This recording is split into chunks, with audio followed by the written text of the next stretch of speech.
آپ سب بھی ملاحظہ کیجئے سورۃ الانفال کی آیت نمبر 74۔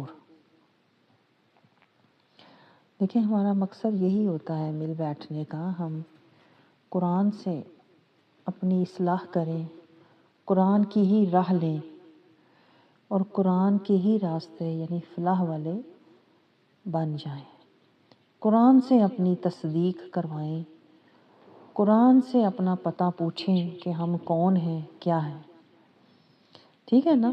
کیونکہ جو قرآن تصدیق کرے گا نا وہ ایسے ہی ہے کہ جیسے رحمان تصدیق کر رہا ہے۔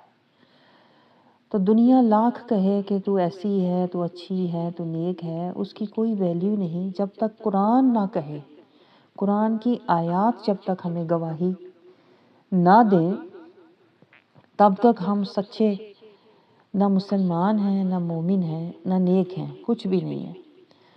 تو اس لیے میں نے آپ کے سامنے یہ قرآن کی آیت، اس کا آپ بھی لوح محفوظ کا نظارہ کیجئے تاکہ یہ نور ہماری آنکھوں سے ہو کر ہمارے دلوں میں اور دلوں سے ہوتا ہوا روحوں میں اتر جائے۔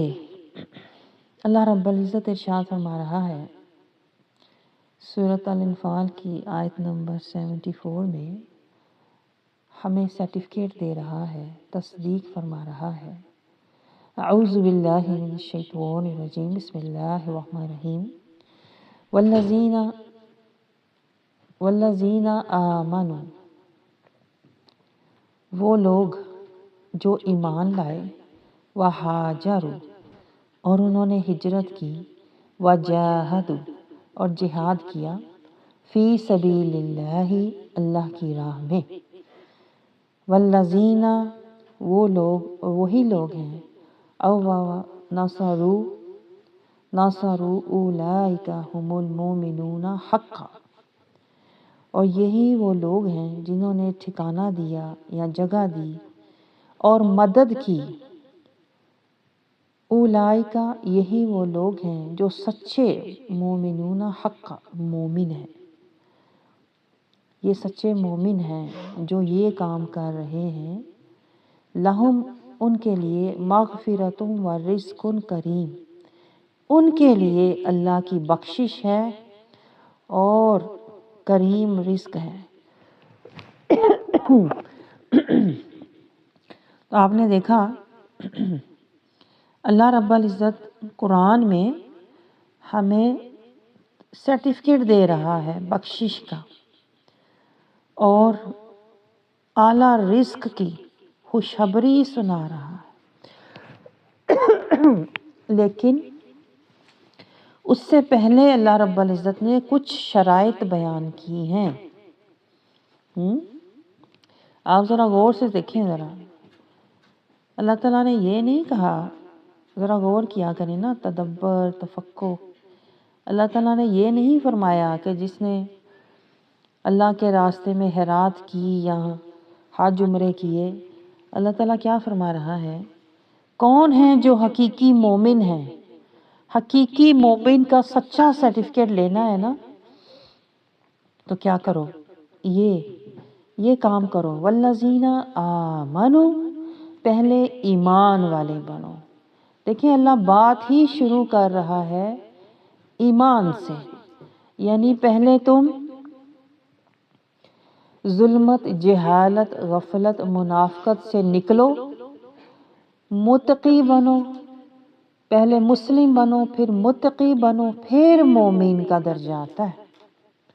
والذین آمنوا، پہلے ایمان والے بنو، جب ایمان والے بن جاؤ تو پھر کیا کرو؟ وہاجروا، یہ دیکھیں یہ ترتیب قرآن کی ہے، یہ میری ترتیب نہیں ہے، آپ سمجھ رہے ہیں؟ میں تو آپ کو صرف بتا رہی ہوں کہ میں قرآن کی ترتیب کو فالو کرتی ہوں، جو قرآن کہتا ہے میں اس پہ چلتی ہوں، اس لیے میں آپ کو بھی بتا رہی ہوں اللہ تعالیٰ کن کو ایمان والا کہتا ہے؟ ان کو نہیں جو گھر بیٹھ کے نمازیں پڑھ رہے ہیں اور گھر بیٹھ کے اپنے کام کر رہے ہیں، نہیں، اللہ کہتا ہے والذین آمنوا، جو ایمان لانے کے بعد کیا کریں؟ ہاجروا، ہجرت بھی کریں۔ ہجرت کہاں سے کرنی ہے؟ نفس سے شیطان کو چھوڑنا ہے، نفس اور شیطان کو چھوڑنا ہے، اپنی خواہشات، ترجیحات، جذبات، مفادات کو چھوڑنا ہے۔ ہاجروا، یہ ہجرت ہوتی ہے۔ ایک ظاہری ہجرت ہوتی ہے جو ہم پاکستان سے کر کے یہاں آئے ہوئے ہیں، ایک باطنی ہجرت ہوتی ہے۔ دیکھیں ظاہری ہجرت بھی جب ہم کرتے ہیں تو بہتری کے لیے کرتے ہیں، ایسی بات ہے کہ نہیں؟ اچھے رزق کی تلاش، اچھے گھر کی تلاش، اچھے مستقبل کی تلاش میں انسان ہجرت کرتا ہے کہ نہیں؟ اسی طرح دیکھیں اگر ہمیں اللہ کی بارگاہ میں کوئی اعلیٰ مقام چاہیے، اچھا رزق چاہیے، بخشش کا سرٹیفکیٹ چاہیے، تو وہ ہاجروا، اس کے لیے باطنی ہجرت کرو۔ آپ سمجھ رہے ہو؟ اپنی ترجیحات کو چھوڑو، اپنی خواہشات کو چھوڑو، اپنے جذبات کو چھوڑو اور اللہ کی آیات کی طرف آ جاؤ۔ خود کو چھوڑ دو، رب کی طرف آ جاؤ۔ اللہ کی آیات، اللہ کے احکامات، نبی کے ارشادات اور نبی کے پیغامات کی طرف آ جاؤ۔ یہ ہوتی ہے ہجرت۔ وہاجروا، خود کو چھوڑ دو۔ آپ سمجھ رہے ہیں؟ جب تک ہم ہجرت نہیں کرتے نا تو ہم یہیں پڑے رہتے ہیں اس عالم ناسوت میں۔ یہ دیکھیں ذکر کا مقصد یہ ہے، آج میں آپ کو تھوڑا ذکر کا مقصد بھی سمجھانا چاہتی ہوں، کیونکہ ہمیں پتہ ہی نہیں کہ ذکر کا بھی کوئی مقصد ہے۔ ہم ایسے ہی بس آئے اور بیٹھے اور تھوڑی دیر چلے گئے۔ ذکر کا مقصد یہ ہوتا ہے کہ آپ ہجرت کرو، آپ نے ہجرت کرنی ہے، جو کہ ہم کرنے کو تیار ہی نہیں ہیں۔ جو سب سے مشکل مرحلہ ہے نا وہ ہجرت ہوتی ہے، کیونکہ نفس اور شیطان ہمیں جکڑ کے اس طرح سے رکھتے ہیں کہ ہم سارا دن اسی میں، نفس اور شیطان اور دنیا، ان تینوں کے گرد ہم گھومتے رہتے ہیں۔ لیکن اللہ تو کہتا ہے قرآن کی آیات، اللہ کے احکامات اور نبی کے ارشادات، ان کے مطابق زندگی گزارو۔ تو یہ جو ہجرت ہوتی ہے نا، جب تک ہم یہ نہیں کریں گے نا ہم آگے بڑھ نہیں سکتے۔ آپ سمجھ رہے ہو؟ تو اس عالم ناسوت سے آگے کیا ہے؟ عالم ملکوت ہے، پھر عالم جبروت ہے، پھر عالم لاہوت ہے۔ تو جو ایک مومن ہوتا ہے نا وہ عالم لاہوت میں رہتا ہے۔ آپ سمجھ رہے ہو؟ تو یہی ہونا ہے جب ہم نے دیکھے مر کے دنیا سے جانا ہے تو ہماری روح نے پرواز کرنی ہے۔ تو ذکر کا مقصد ہی یہ ہے کہ اپنی روح کو نور والا بناؤ، پر والا بناؤ، تاکہ وہ پرواز کے قابل ہو سکے۔ تب بھی ہم نے ہجرت کرنی ہے۔ آپ سمجھ رہے ہو؟ خوشی سے کرو یا غمی سے کرو، ہجرت تو کرنی ہے بہرحال۔ سمجھ رہے ہو؟ عقل مند بندہ وہ ہوتا ہے جو پہلے ہی تیاری کر لے ہجرت کرنے کی۔ تو مومن تو دنیا کی زندگی میں جیل کی طرح، ایک مہاجر کی طرح زندگی گزارتا ہے کہ میں نے آج اپنے نفس سے ہجرت کی ہے، پھر میں نے آگے میری روح نے بھی ہجرت کرنی ہے۔ آپ سمجھ رہے ہو؟ لیکن شیطان ہمیں اور نفس اور دنیا ہمیں اس طرف جانے ہی نہیں دیتے۔ تو پوائنٹ یہ ہے کہ پہلے ہم نے اس عالم ناسوت سے نکلنا ہے، اپنی جو ہماری ترجیحات ہیں ان کو چھوڑنا ہے۔ پھر جو مومن بندہ ہوتا ہے اس کا اگلا درجہ ہوتا ہے عالم ملکوت، دوسرا عالم۔ وہاں جب بندہ پہنچتا ہے تو وہ اپنی خواہشات کو چھوڑتا ہے۔ پھر تیسرا عالم آتا ہے عالم جبروت۔ جب ایک مومن وہاں پہنچتا ہے تو وہ اپنے مفادات کو چھوڑ دیتا ہے۔ پھر چوتھی منزل آتی ہے عالم لاہوت۔ جب ایک مومن وہاں پہنچتا ہے ہجرت کر کے تو وہ اپنی ذات کو ہی چھوڑ دیتا ہے، خود کو فنا۔ عالم لاہوت میں مومن جب پہنچتا ہے تو وہ فنا ہو جاتا ہے، فنا فی اللہ، فنا فی الرسول ہو جاتا ہے۔ اس کو کہتے ہیں وَجَاهَدُوا فِي سَبِيلِ اللَّهِ، کہ میں اللہ کی راہ میں ہجرت کر کے جہاد کر رہا ہوں، مطلب منزلیں طے کر رہا ہوں۔ اس کو کہتے ہیں جو نفس کشی سے شروع ہوتا ہے اور پھر آگے روح کی پرواز تک جا کے یہ جہاد چلتا رہتا ہے۔ یعنی ہم ناسوت سے جب نکلتے ہیں تو ہم فنائیت میں ہوتے ہیں، جب لاہوت میں پہنچ جاتے ہیں تو پھر آگے بقا کا سفر شروع ہو جاتا ہے۔ آپ کو سمجھ آ رہی ہے؟ تو یہ جب آپ کہتے ہیں کہ ہم جہاد کر رہے ہیں تو اس کے ساتھ تو بہت چیزیں اٹیچ ہیں۔ ہمیں یہ دیکھنا پڑے گا کہ ہم عالم ناسوت سے اپنی ترجیحات سے نکلیں کہ نہیں۔ جو پہلا قدم ہوتا ہے وہ سب سے مشکل ہوتا ہے، میں آپ کو بتاؤں، ناسوت سے نکلنا۔ ایک دفعہ جب انسان نیت، ارادہ، محنت کر کے عالم ناسوت سے نکلتا ہے نا، تو آگے اللہ کا وعدہ ہے کہ میں سینہ کھولتا جاؤں گا، رستے کھولتا جاؤں گا۔ آپ نیت اور ارادہ کرو، رستہ کھولنا اور منزلیں آسان کرنا، یہ آگے اللہ کرتا جاتا ہے۔ آگے کا سفر پھر اللہ طے کرواتا جاتا ہے، لیکن ہم سفر شروع کریں تو سمجھ رہے ہو، جب تک دیکھیں آپ کا فنا کا سفر، ہاجرو کا سفر جب ہوتا ہے تو ہر چیز ہماری فنا ہوتی جاتی ہے۔ خوف، غم، جان، مال، اولاد، یہ تکلیفیں ساری آتی جاتی ہیں، ہر چیز چھوٹتی جاتی ہے، زینتیں، راحتیں، خواہشیں، محبتیں، آسائشیں سب چھوٹ جاتی ہیں۔ ہاجرو کا جب تک سفر رہتا ہے، اور جب بندہ عالم لاہوت میں پہنچتا ہے تو اللہ اسے نئی حیات دیتا ہے، حیات جاویدانی اس کو ملتی ہے۔ پھر وہ بندہ نورانی، قرآنی، رحمانی ہو جاتا ہے، وہ پھر جاویدانی ہو جاتا ہے، وہ پھر اخروی ہو جاتا ہے، وہ دنیاوی رہتا ہی نہیں ہے۔ اللہ اسے نئی حیات دیتا ہے عالم لاہوت میں۔ آپ سمجھ رہے ہیں؟ پھر وہ بندہ دنیا میں تو ہوتا ہے لیکن دنیا اس میں نہیں ہوتی۔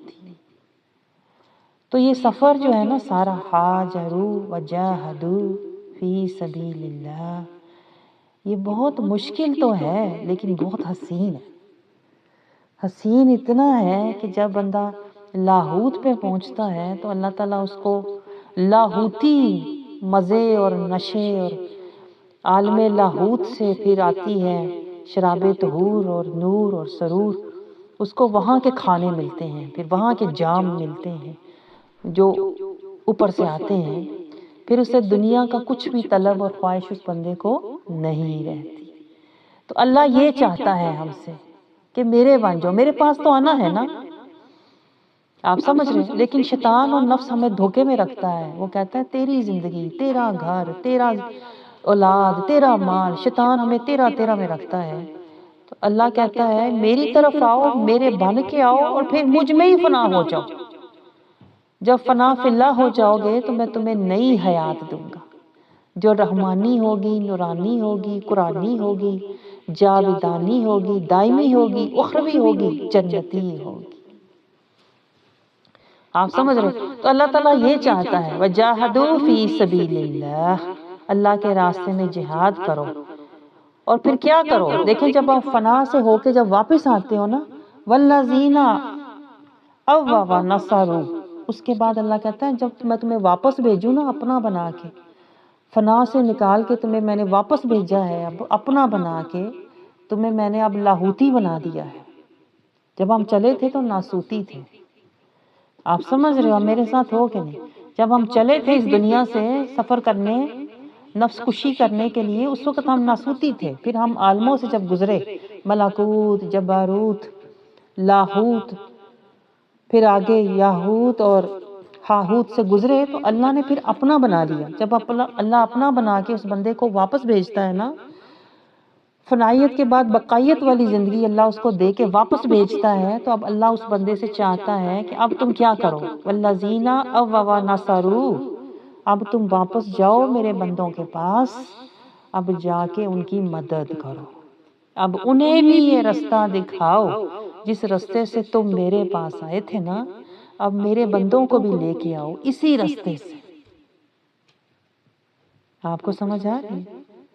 تو یہ ڈیوٹی ہوتی ہے اللہ والوں کی کہ وہ اللہ سے جب ان کا لقاء ہو جاتا ہے نا، اللہ سے جب ان کی روحانی نورانی ملاقات ہو جاتی ہے نا، تو پھر اللہ ان بندوں کو واپس بھیجتا ہے کہ اب جاؤ، اب میرے بندوں کو شیطان اور نفس کے پھندوں سے بچا کے میری طرف لاؤ۔ یہ ہے اللہ کہتا ہے، اور جنہوں نے ہجرت کی اور پھر انہوں نے مدد کی، اب تم جا کے مدد کرو اللہ کے بندوں کی۔ والذین آووا، اب تم ٹھکانہ دو ان کو جو اللہ کی طرف آنا چاہتے ہیں نا، اللہ کہتا ہے انہیں ٹھکانہ دو، اور پھر وَنَّصَرُوا، اور ان کی مدد کرو۔ یہ جو آپ یہاں بیٹھے ہوئے نا، یہ عین اس آیت کے مطابق ہے۔ آپ کو سمجھ آ رہی؟ یہ آپ کو بلانا کسی مقصد کے لیے اور دنیاوی نہیں ہے، یہ اس آیت کے تحت میں آپ کو بلا رہی ہوں۔ اب اللہ کا حکم ہے وَالَّذِينَ آوَّوْا نَصَرُوا، اللہ کہتا ہے اب تم جاؤ اور ٹھکانہ دو میرے ان بندوں کو، انہیں جگہ دو، انہیں سمجھاؤ، انہیں بلاؤ، وَنَصَرُوا، اور ان کی مدد کرو، تاکہ وہ بھی فنائیت سے نکلیں، تاکہ وہ بھی عالم ناسوت سے نکلیں، ملکوت جباروت کی منزلیں طے کر کے لاہوت والے بن جائیں، طاہر لاہوتی بن جائیں، اللہ کی محبتوں اور قربتوں میں پرواز کرنے والے بن جائیں، وہ بھی بقا والے بن جائیں، وہ بھی اللہ کی رضا والے بن جائیں، وہ بھی نبی کے اتباع والے بن جائیں۔ اللہ کہتا ہے آپ ان کی مدد کرو۔ آگے اللہ تعالیٰ دیکھیں فرما رہا ہے اولئک ھم المؤمنون حقا، یہ ہیں سچے مومن جو یہ کام کر رہے ہیں، جو یہ ڈیوٹی سر انجام دے رہے ہیں، صرف اپنے آپ کو حق کے راستے پہ لگا کے بیٹھ نہیں جاتے، اللہ کے بندوں کی بھی فکر کرتے ہیں، امت محمدیہ کی بھی فکر کرتے ہیں۔ سمجھ رہے؟ اللہ گارنٹی دے رہا ہے دنیا میں، یہ ہے میرے سچے مومن بندے جو حق کے لیے کھڑے ہیں، ایک مینار بن کے، ایک رہبر بن کے، بھلے شیطان کے اور نفس کے دنیا کے جتنے مرضی حملے ہوں، دنیا انہیں جتنا مرضی برا کہے، اللہ کیا کہہ رہا ہے اولئک ھم المؤمنون حقا، یہ سچے مومن ہیں جو دنیا کے لیے نہیں جی رہے، جو اپنے مال و متاع کے لیے نہیں دوڑ رہے، جو اپنی اولاد کے پیچھے نہیں بھاگ رہے، حق کے لیے کھڑے ہیں، حق کی طرف لوگوں کو بلاتے ہیں اور حق کا رستہ دکھاتے ہیں۔ تو اللہ بھی تصدیق کر رہا ہے ھم المؤمنون حقا، یہ سچے مومن، لہم مغفرۃ و رزق کریم، ان کے پاس ہے، یہ تمہارا وسیلہ ہے، مغفرت اور رزق کریم، اللہ کی بخشش اور اللہ کی رزق کریم، اللہ کے نور کا رزق ان کے پاس ہے، ان کے لیے بھی ہے اور ان کے پاس بھی ہے۔ اللہ تعالیٰ نے بہت گہری باتیں سمجھائی ہیں، ہمیں حقیقت بتائی ہے۔ دیکھیں ہم میں سے اکثر لوگوں کو حقیقت کا پتہ ہی نہیں ہوتا، ہم کہتے ہیں ہر جگہ جا کے بیٹھ جاؤ، ہر کسی کے ساتھ بیٹھ جاؤ، یہ پہچان ہے جو قرآن ہمیں کروا رہا ہے کہ ان کے پاس بیٹھو جو مومنون حقا ہیں اور جو حق کی طرف بلا بھی رہے ہیں، حق کا رستہ دکھا بھی رہے ہیں، حق کے راستے پر خود بھی چل رہے ہیں اور دوسروں کو بھی چلا رہے ہیں۔ تو یہ اللہ رب العزت ہمیں حق والوں کے ساتھ بٹھائے، ہمیں بھی حق والا بنائے، اور ہمیں بھی اللہ تعالیٰ حق کو راضی کرنے والا بنائے، تاکہ ہم قرآن کے مطابق زندگی گزاریں۔ قرآن ہمارا آج گواہی دے رہا ہے کہ تم حق والے ہو، تو آخرت میں پھر قرآن ہمارا شفیع ہوگا اور رسول اللہ شفا۔ تو اللہ رب العزت ہمیں اس حق کے راستے پر چلنے والا بنائے، ہم ساری زندگی اسی راستے پر چلتے رہیں اور آخرت میں ہم خیر البریہ، خیر والوں میں شامل ہو جائیں۔ آمین۔